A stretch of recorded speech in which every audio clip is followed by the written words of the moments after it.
Welcome to Unspoken Truth, where we'll be uncovering life's journeys that make or break us, and those little things that bring us joy or the deepest, darkest secrets we've decided that we take into our grave.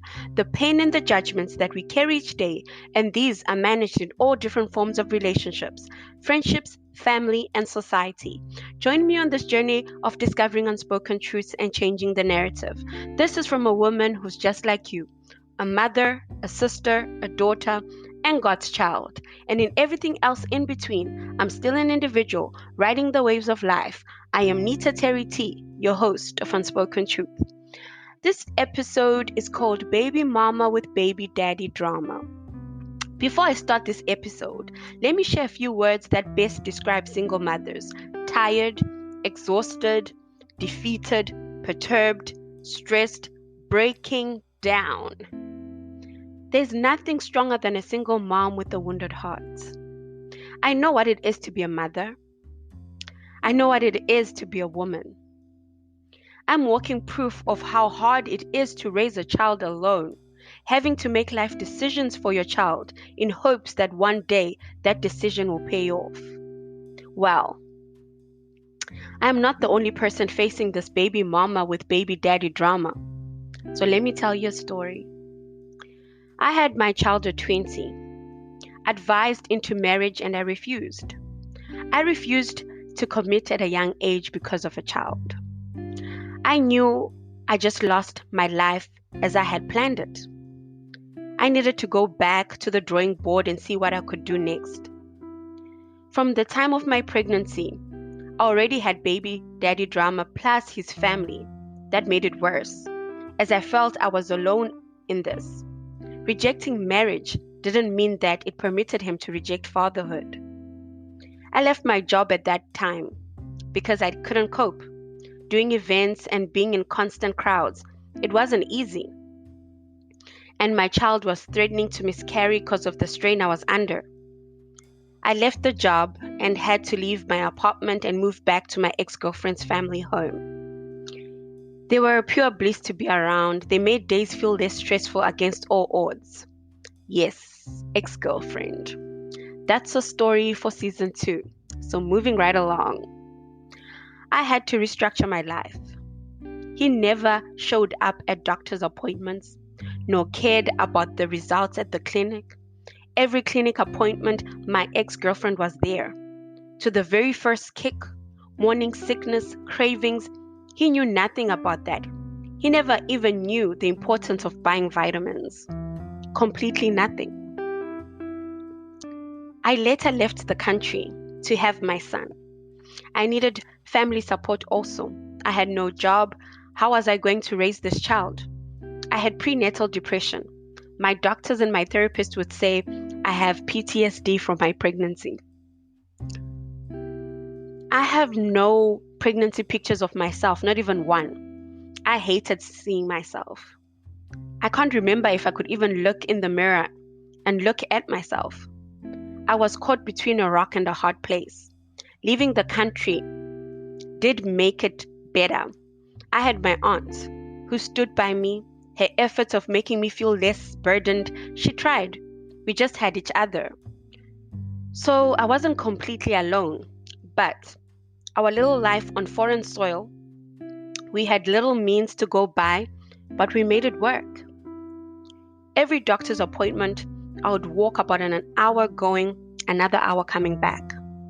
I hated public transport. It just used to get me so sick, so I had to suffer walking. I didn't mind it though. It kept my mind clear. Let's fast forward. I gave birth later and flew back to South Africa when my son was 6 months. And this was the beginning of how I had to put in the work while baby daddy was just chilling. He didn't know the price of milk or nappies. I had to figure it all out. I only received money once from baby daddy's father, once and never again. That day taught me that I had to be stronger. I had to put it in the time to raise his son while he went around showing people pictures of his son. I can count the time his mother put in more effort than he ever did. He hustled, but I never saw the efforts. I still had to survive. Going back to the working world was hard. I got a job in Sandton, earning 1,000 Rand in 2009. That wasn't money. It got me to work, helped me feed my son, but it didn't clothe him. I had my friends helping me to raise my son. Though because God is gracious, I worked damn hard, from single digits to double digit salary. I did it. I did it for my son. But in all of it, my life moved slowly and got more stressful. Where was he to pick up some of the weight? 11 years later, we're still here. I'm still waiting. I still await him to call and pick up the weight, even if it's 500 Rand to use as tuck money or buy his school shoes. He screams about co-parenting when he has never bought even underwear for his son. All he knows is well-spoken son with a foreign accent, bragging about how he's growing and how good he is in sports. But he doesn't know the price of what the accent in sport cost me and my family. The number of single parents in Black communities is crazy. These single parent households have been in our generations for the longest of time. Black men disappointing us. Yes, Black men disappointing us, running the streets, heads held up high, flashy cars, dressed to impress but cannot feed their kids. Black men with long-ass trailers of children, making them like popcorns but running away from responsibilities. Leaving the Black woman struggling to put bread on the table. She can't even buy herself underwear or do her hair, so that the world can't see her scars and the life choices she has made. She's left vulnerable. Dreams are a distant memory. Now she's an oiled machine working day and night to balance her life. She is clothed with strength and dignity. She can laugh at days to come. Proverbs 31:25. Society then says, we raise our children as weapons to fight the fathers out of their kids' life. That's pure nonsense. Where are they when we have sleepless nights? Where are they when we have to carry the load and answer questions we have no answers to? Deadbeat fathers, or should we call them sperm donors? Whatever title that best suits, men need to be reminded of their responsibilities. We do not need to back down just for the sake of peace. In reality, our lives as women take a big hit because we compromise. We compromise when these men continue living as if nothing has ever happened, forgetting the full proof of life that walks and talks. I am still here waiting to learn and understand, how do we change that narrative? How do we hold men accountable for their duties as fathers? I'm here still puzzled, trying to figure it all out. The one thing I know is, it is hard to be a parent alone. Does he know that? Does he even think, how am I doing it on my own? I have dreams too. I'm human too. Baby daddies need to step up and play their part. We need to call out these bad behaviors, even if society can judge us, but we need to do just that, call it out. Fight a good fight. We can't always be the strong ones. It's truly tiring. Black women stand tall. Black women raise the child. Feed them, clothe them. We do all that in hopes that one day it will get better. The one day that we are not even promised will come. To describe my mother would be to write about a hurricane in its perfect power, or the climbing or falling colors of a rainbow. Maya Angelou. So this is dedicated to all baby daddies, aka deadbeat fathers. It goes something like this. Dear deadbeat fathers, thank you for giving us the precious gift of life. Thank you for leaving us to do the work. We might come across crazy sometimes when we're kicking and screaming.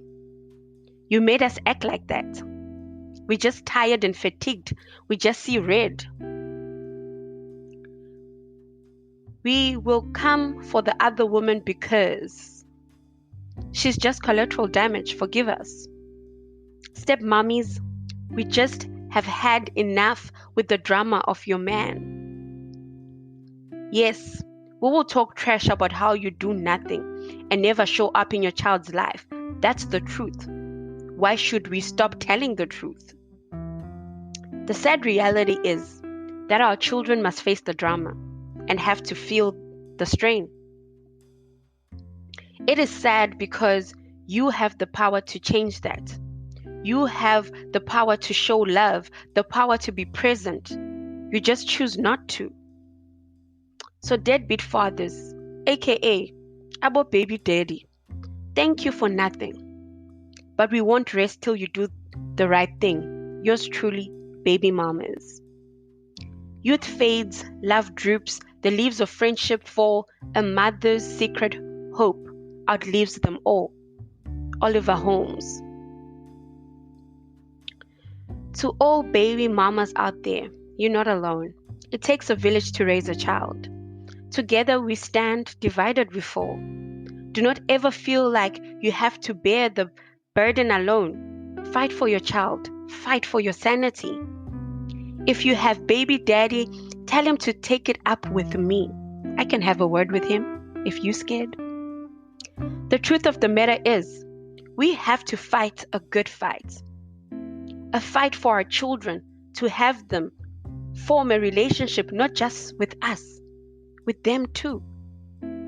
How can we raise a society of yet another generation of boys without fathers, of girls with daddy issues? We have seen the outcome of this. The psychological burdens, we've carried them. And our children are inheriting the same traumas, the same psychological traumas. We must be the change. So, baby daddies, act right. Let's stop the cycle and change the narrative. Change will not come if we wait for some other person or some other time. We are the ones who we've been waiting for. We are the change we seek. Barack Obama. Think about it. We need to change the cycle. With that said, I can't wait to publish episode 9. We'll be talking about a more fun topic, women and sex. Like Moonchild says, pussy power. So stay tuned, as it will be my longest episode, and I shall have a guest or two. Can't wait. Make sure to listen with your partner and let's learn. Follow me on Instagram and subscribe on Spotify and Apple Podcast. I am Nita Terry T, your host of Unspoken Truth. Until the next episode, remember to do what you gotta do so we can do what we want to do. I thank you.